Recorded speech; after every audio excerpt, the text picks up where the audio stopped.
On today's episode, we examine the burnout that some of us experience when it comes to where we fish and how you can fix that. A huge brand in the fishing industry ceases all production, and we answer your questions about fishing struggles after relocating, Daiwa reels, and environmental factors that can affect your day of fishing. All that and more on this episode of Tackle Talk. Hello, everybody. I'm Bill Dance, and you're listening to Tackle Talk.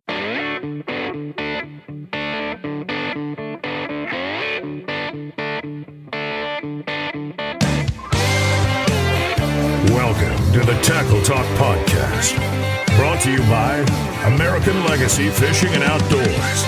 World-class fishing gear, unmatched personal service. Now, here's your host, Andrew Hayes.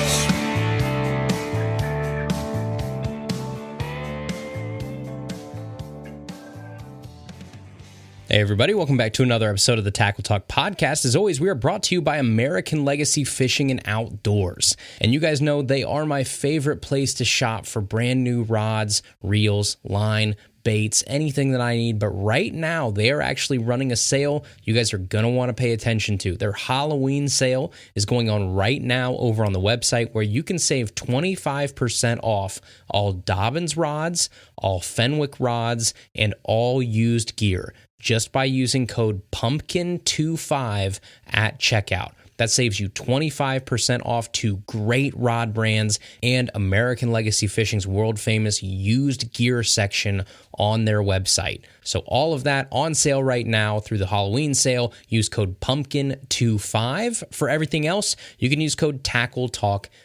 Tackle Talk 10 saves you 10% on almost everything on the website that's not already on sale. But again, killer sale going on right now at American Legacy Fishing. 25% off Dobbins, 25% off Fenwick, 25% off used gear. Code PUMPKIN25 over at www.americanlegacyfishing.com. All right, everybody. The first item of business here today is going to be the end of another iconic brand in the fishing industry. This one comes to us from Motor Guide. Yes, Motor Guide, the longtime trolling motor company, has announced it is ceasing all production of trolling motors under the Motor Guide name. So here is the release straight from Motor Guide, where they say, "We are thrilled to announce an exciting new chapter in our journey. All future trolling motor production is transitioning to the Lowrance and Simrad brands to create a unified, cutting-edge fishing experience. As a result, manufacturing under the Motor Guide brand has ceased. We understand you may have questions about where to go for services, warranty coverage, and more. Please know that we will continue to supply customers with service parts as needed to the extent practical and honor our manufacturer's limited warranty coverage and service contracts. Our dedicated technical service and warranty teams will also continue to provide full support to all Motor Guide product owners. You can also use the dealer locator on the website to find a service center near you. Please visit Lowrance.com or Simrad.com to explore our latest lineup of trolling motors." So that to me is a fancy way of saying our parent company wants us to consolidate and feels that the Motor Guide brand isn't as strong as some of the others in our portfolio. And as always, if you follow the money, you can find the results. So let's start with, who is Motor Guide owned by?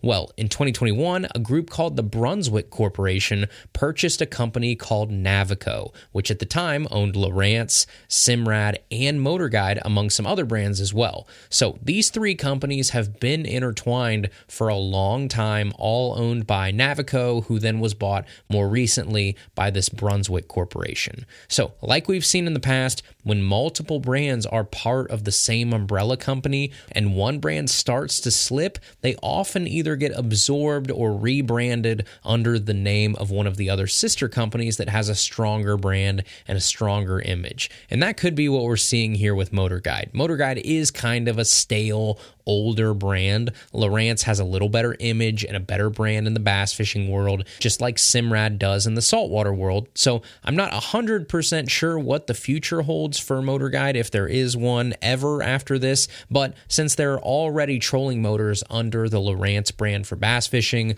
like the new Ghost trolling motors, I would assume this is not so much we'll take some of the Motor Guide stuff and rebrand it as Lowrance or Simrad. I would assume this is more of a straightforward bye-bye to Motor Guide. So pour one out for a 77-year-old staple in the fishing industry, Motor Guide, 1946 to 2024. May they rest in peace.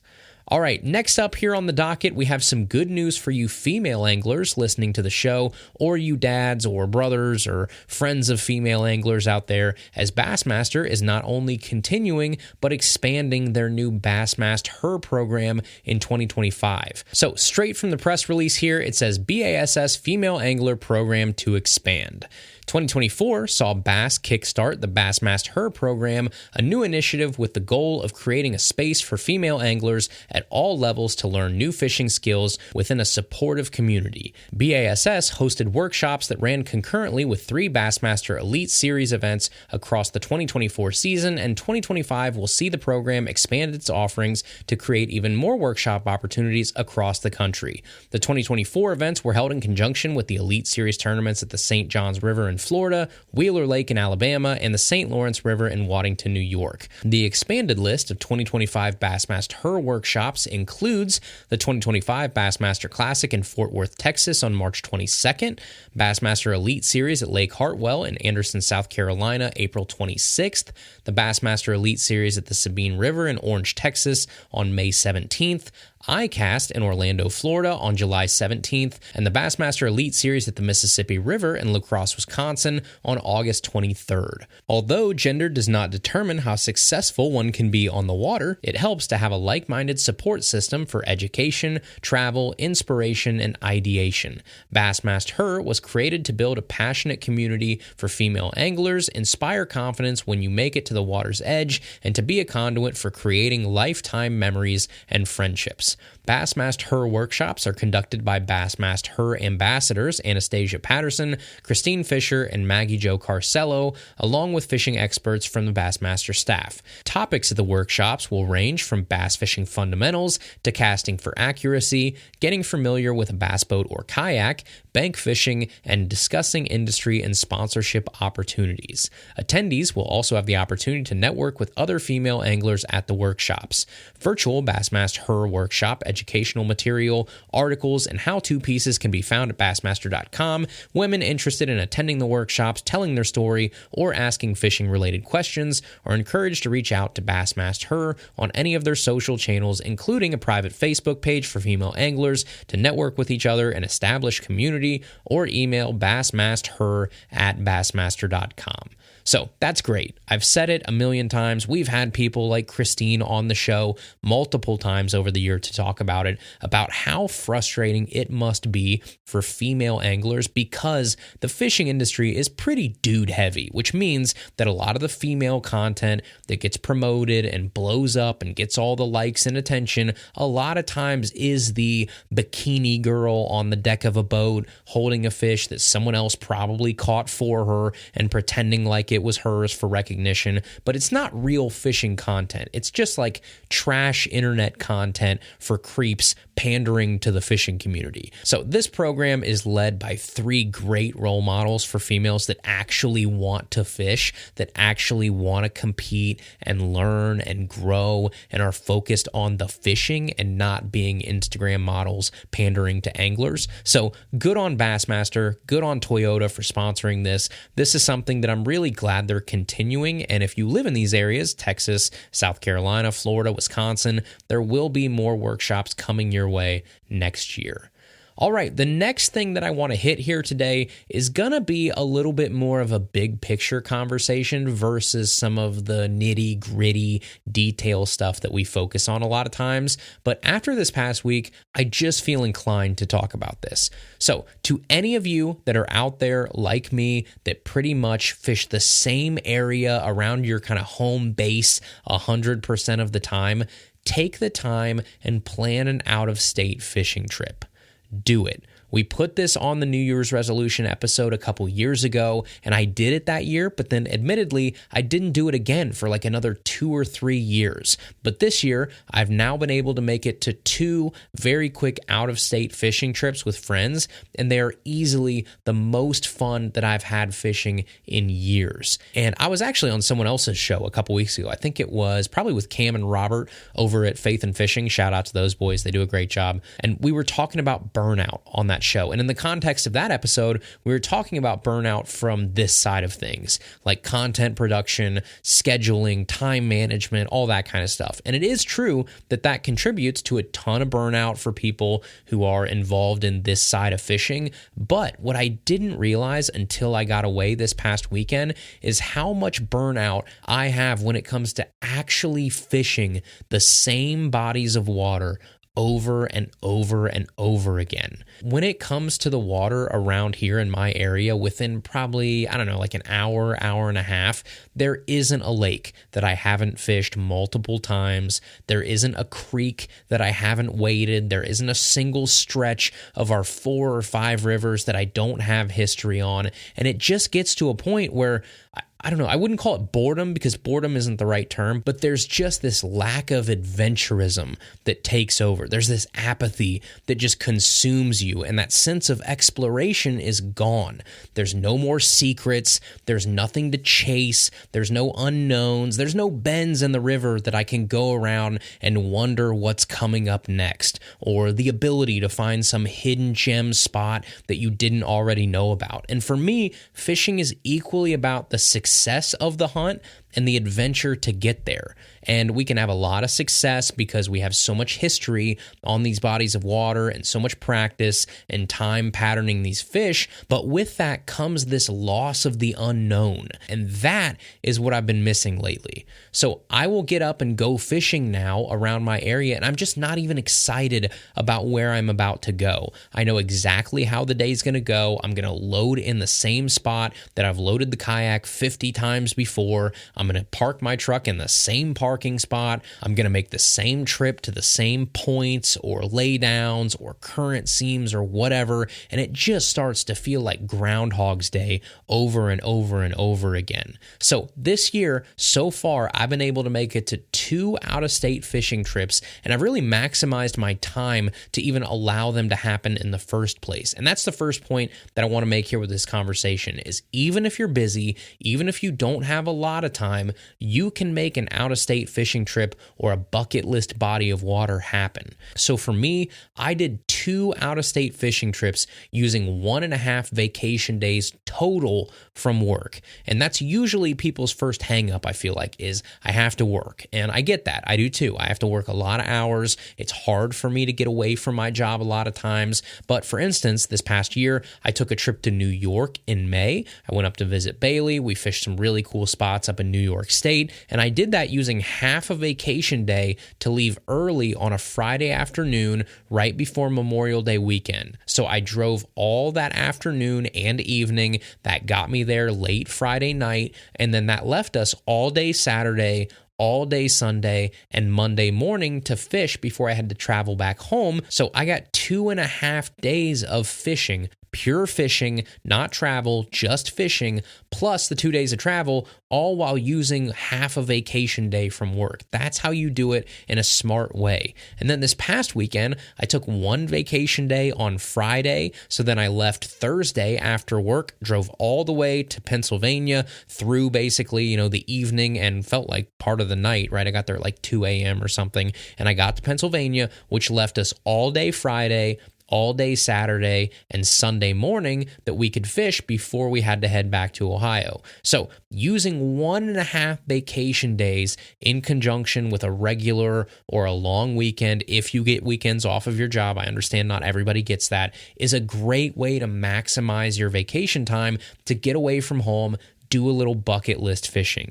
And like I said at the top of the show, these 2 trips, one to New York State to fish the Finger Lakes and Lake Erie, one to Pennsylvania this past weekend to fish the Susquehanna River for the first time, were the most fun that I've had fishing all year long because I got that sense of adventure back. I had no history on these bodies of water. I saw everything with a new, fresh set of eyes. I had no preconceived notions about what spots were good, what spots were bad. I was going in blind and truly exploring and seeing everything for the first time. And that was what I was missing so much without even realizing it. And like this past weekend, we took the kayaks on that trip to the Susquehanna River. Man, that river is like 50 times as big as anything we have around here. There were stretches that felt like it was a darn quarter or a half mile across the river. There were ledge rock formations that we couldn't even dream of having here on our rivers that held great fish. The elevation changes and the drops and the current shoots and all that kind of stuff. I was a kid in a candy store experiencing water that I would have never had the chance to if I would have stayed closer to home like I normally do. And then the icing on the cake is obviously smashing fish twice the size that you'd be able to catch back home. But that's secondary because, like I said, that's only half the magic of fishing is the actual success of fishing. The other half is what happens leading up to it. And for that reason alone, I think every single person listening to this should push themselves to step out of your comfort zone and find a way to make an out-of-state fishing trip happen. No excuses. If time is your issue, be smart about how you use your time. Drive through the night if you have to. Like I said, I did that last Thursday. Sometimes you have to make sacrifices. If money is your issue, there are easy ways to make it way more affordable to do these trips. Go with buddies to offset your travel and your gas cost, things like that. Rent an Airbnb versus a hotel room. Airbnbs a lot of times are way cheaper, especially if you have multiple people. Or just camp on the river or camp in that campground at the lake and save all that money completely. Get you a hammock, get you a cheap tent, something like that, and go to town. I get that everyone has responsibilities. I get that everyone has families and jobs and that it can be tough, but the best things in life usually are tough. I made excuses for a long time about why I was the guy that couldn't go on these fishing trips with my buddies, and now I'm starting to realize that it's doable if you're smart about how you do it. So today, I challenge you, do one simple thing. Text a buddy, call a friend, and pick a body of water or a place that you've always wanted to fish. It could be 30 miles away, it could be 3,000 miles away, but make the plans. It starts with getting it on the calendar. That's the first step. If you don't take that step, it's not going to happen. Pick a place, pick a time, even if it's next spring or next summer, and put it on the calendar and make the plans. I promise you, you won't regret doing it. So there is my big speech for you today. I had a blast the past few days on the Susquehanna River, and I really don't want anybody that's listening to this that was in the shoes I was for so long, making excuses about why I wasn't going to these places. Just do it, right? You'll do it once, you'll do it twice, and you'll realize really quickly, oh, this is doable. The world didn't end because I had to miss a day or two of work. The world didn't end because I couldn't be in my routine for a couple days, and my world got shook up a little bit. That's where the fun things in life happen. So make the plans, find an out-of-state fishing trip, go with your buddies, and go experience new bodies of water. Because I was having burnout here. I still am, but this obviously helped. And it was a problem I didn't even realize that I was having. I was just getting so apathetic and getting so just kind of blah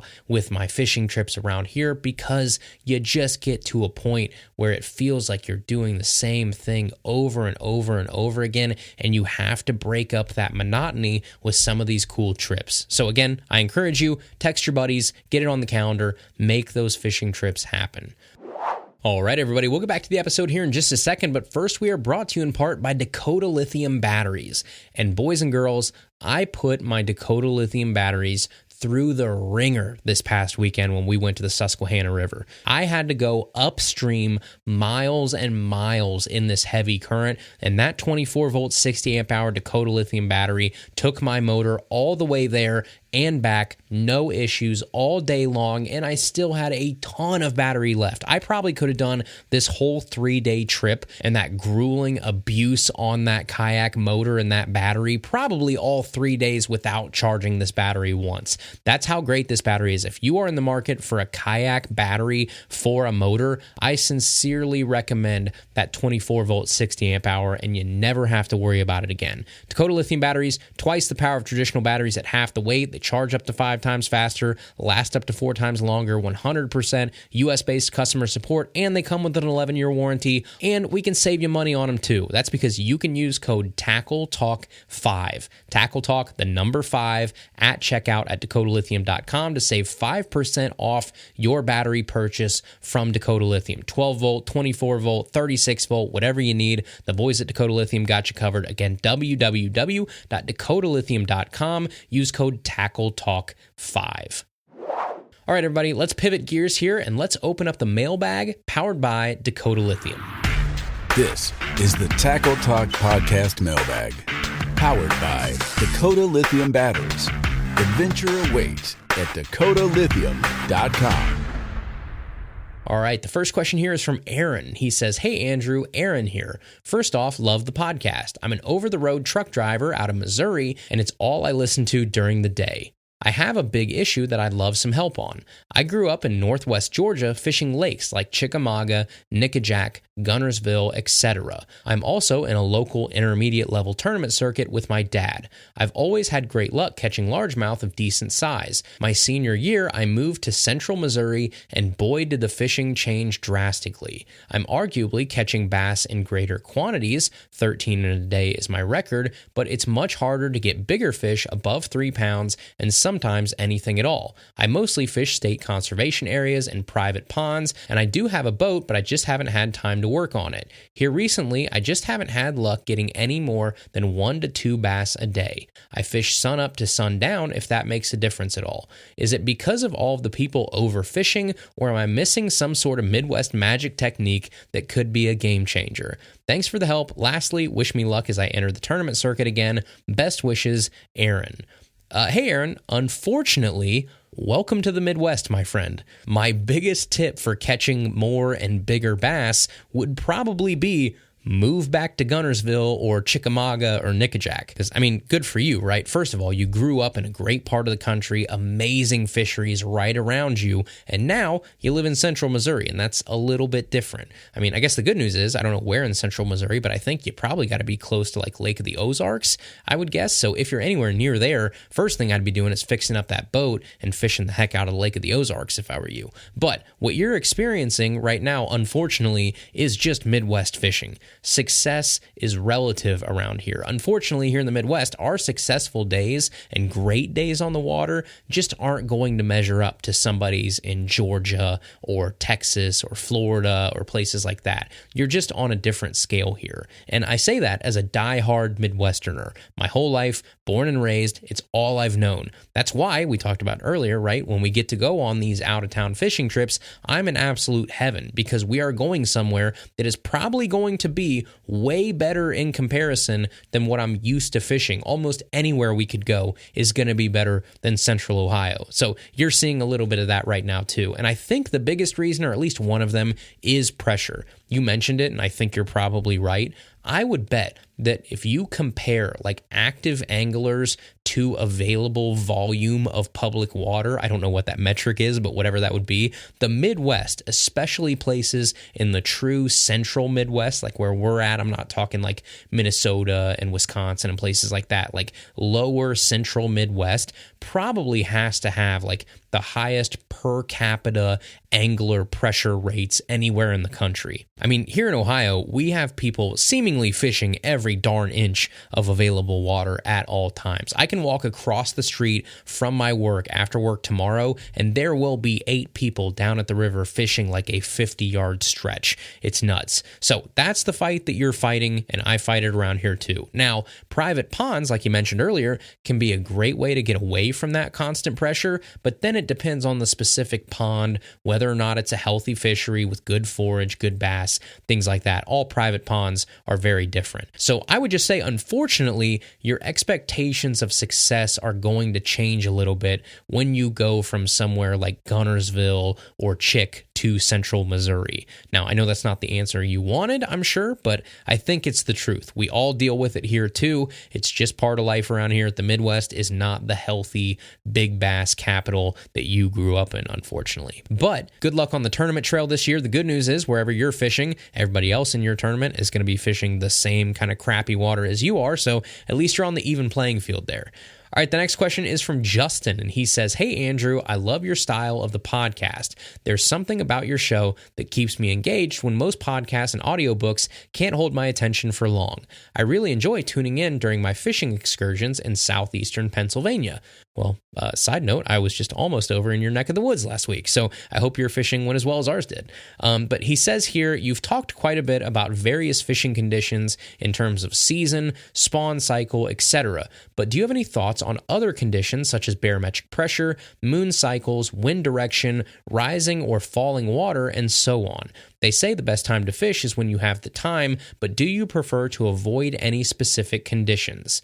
Hey, Justin, good question. So I would basically say all of the above. I do consider almost everything you mentioned when at least analyzing the conditions. Now, it's not going to really determine whether or not I go out a lot of times, but it does help me set expectations for what my day should be like. So, barometric pressure, good one to start with. I always want it low or dropping because that usually means instability, and that gives that opportunity for that biological trigger to go off and kind of force those fish to feed a little bit more. Moon cycles, I'm not super into them when it comes to bass fishing, but I do know they matter a ton for a lot of other species, specifically muskie. I've seen it with my own eyes, and it's not so much like whether the moon's full or not, like that whole thing. It's more in terms of like the majors and the minors each day. So those major and minor moon periods will affect muskie. You'll have days where you have absolutely no action. Those fish are not cooperating at all. You haven't got a follow, you haven't got sniffed, nothing. And then you enter the major or the minor for that day, and boom, they start eating and they turn on like within 5 or 10 minutes of the major or the minor starting. So I have seen it before. It definitely does make a difference. I was skeptical about it for a long time, but I've just seen it happen enough to know that there is something there for species like muskie. Bass, I'm not so sure. I haven't really seen a whole lot about that, but for other species, absolutely. Wind direction. We talked about this a little bit last week, so I'm guessing this question probably came in before our episode aired last week. But yeah, wind plays a big role. We mentioned it last week's episode. Wind pushes the microorganisms, which then pushes the bait fish, which then pushes the predatory fish to follow them. So if you follow the wind, a lot of times that will be a good starting point. Rising and falling water, we've touched on this very briefly in the past, but again, for me, rising water is key. Falling water, not ideal. Rising water after like a good rain, especially in the creeks and rivers around here, can be a huge catalyst for fish activity. Those fish really start chewing as that water level starts to go up. So yes, I consider all of those to be fairly important. Again, like I said, not in terms of, oh, the barometric pressure is too high today, I'm not going to fish, but then more in terms of, oh, the barometric pressure is high today, I might have a tougher day, I might need to slow down, I might need to finesse these fish, things like that. On the flip side, oh, the water's rising, it's cloudy, it's windy, all that kind of things. I know that I should have a good day. Maybe I start with like, more of a reaction bait and I really try and power fish a little bit more, stuff like that. And then the last question here is from James, and he says, "Hey Andrew, I'm in the market for a reel that I can pitch and flip jigs and Texas rigs on around docks and laydowns. I also want to be able to skip the jigs as well, so I'm wanting something fairly versatile. The rod I'm using is a Dobyns Champ 744, generally using 30-pound braid to a 20-pound leader. I'm mostly a Shimano guy, but I'm thinking about trying out a Daiwa Tatula SV103 or the new SV150, but I saw that they also have a flip and pitch reel. Which direction should I go for the versatility I'm looking for? Thanks." Hey, James. So this question to me is probably a pretty easy one. The Daiwa Tatula SVs are very nice. They're definitely worth a try. Like you said, I'm a Shimano guy too for the most part, but Daiwa is a worthy competitor, and those SV reels are great. But when it comes to whether or not to pick like a flip and punch reel versus a regular reel, that's all about the spool. So that flip and punch reel that they have will have a shallower spool on it, which means you have less line on that reel. So that's great if you're making short casts like flipping and punching. You're using less line, you're wasting less money, you don't have to put all the backing on there. You don't need that much line for those certain techniques. Then you get a shallower, lighter spool that can make flipping and pitching actually easier and more pleasant because of the, I don't know how all that works, but like the inertia and stuff that it takes for like a lighter spool. So all of that can be great. They can even be great for skipping because again, with skipping, you're not making bomb casts, right? They're like short skips to close cover and under docks and stuff like that. So those reels can be a great fit for those type of techniques. And if you're like me and you're skipping and you backlash every once in a while, if you have a shallow spool, it's less line to mess up. So that's always a good thing too. But when you mention versatility, the one thing that a shallow spool can lack is versatility. You can use it to flip, punch, skip, things like that, but it's not going to double as a great bomb casting spinner bait or chatterbait reel or a cranking reel or a frog reel, things like that. It's really going to be more of a specialist versus a do everything all around reel. So just consider that. Do you want a laser focused short cast presentation reel, or do you want something that can do a little bit of everything? If you want that laser focused reel, try something like a flip and punch model. That could be great for you. But if you want a reel that can wear a lot of hats and do almost anything, I'd probably go with one of the regular Tatulas. All right, everybody, that is today's episode. Thank you guys so much for listening. If you can, do us a favor, head over to Apple Podcasts or Spotify and leave us a review. If you can, on Apple, they'll actually let you write written reviews. Those help us a ton. On Spotify, you can just tap the little 5-star thing up at the top. Again, that helps too. We really appreciate it. Probably the easiest thing you can do to support the show that costs $0 is leave us a review on one of those platforms. As always, you can find us on Instagram and Facebook at Tackle Talk Podcast. Find us on YouTube. Find us on the web, tackletalkpodcast.com. Shoot us an email, tackletalkpodcast@gmail.com, and we'll see you right back here next Tuesday for another brand new episode of Tackle Talk.